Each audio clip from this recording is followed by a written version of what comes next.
हाँ चंदापण आप संपूर्ण चुटी झड़ी जा अधा चंदा अच्छा जो मैंने बहुत जगह फेलियर है मेडिसिन ट्रिटमेंट नहीं आम आज्ञा ये ग्यारंटी दूचे मनी बैक ग्यारंटी सहित करूँ 6 मास पैकेज रहा 6 मास भितर आप 100% चुटी आम उठे और नेचुरल प्रोसेस कौन ग्राफ्टिंग ना कि कौन हेयर ट्रांसप्लांट ना नेचुरल पूरा बेबी हेयर हम होगी से ग्रोथ कर नीलाद्री सेक्टर 3 प्रत्येक संडे आप देखा करेंगे प्रत्येक संडे ही आम आसू संडे ही पाई 50,000 स्टार्टिंग संपूर्ण 6 मास पैकेज रहा 50,000 आर्टिफिशियल किसी लगे पूरा नेचुरल और मेडिसिन भी नेचुरल माने हर्बाल और नेचुरल पति आमर ये पेसेंट भी अच्छा दिज ये थी आप भी देखिए फीडबैक भी नहीं पारे जे से केते सेकंड कौन कौन होता कौन से रिलैक्स पाते पचारि मोर आंगुठीटा प्राय 4 वर्ष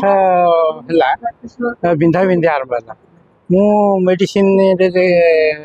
मेडिसिन खाई और एक्सरे कराई ऑर्थोपेडिक वाला जाइए नीरो वाला जाइए 4 वर्ष है ट्रीटमेंट रही इवन आयुर्वेदिक होमियोपैथी सबू भी ट्राए करी किंतु किसी रिजल्ट आसीनी ये आसी मेला मु देखिली सब बेले आसे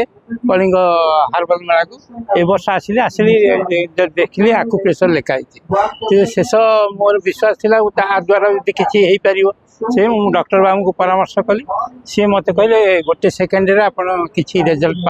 माने किसी उपशम पाइबे से सहित मु प्रथम डेमोरे मत गोटे एमती छुंची देकर कले फोड़ी रखिले गोटे सेकेंड किसी उपशम मिलला मत आउ से 2 दिन पर्यंत मत से भल लगे तापर मत कही 2-4 दिन पर पुणी आसबे आउ थे नहीं मुझे आसी सेकेंड टाइम पे मत मिली किसी उपशम मिली कहीं मुझे 4 वर्ष है यहाँ जंत्रणाटा पाई आसुची हाँ उपशम हाँ इवन भल भल डाक्तर ऑर्थोपेडिक्स नीरो वाला समस्त को कंसल्ट करी किंतु मेडिसिन भी खाई आयुर्वेदिक होमियोपैथिक सब मेडिसिन ट्राए करी किंतु कौन सी रिजल्ट पाइनी एबे टिके मते भल लगुच।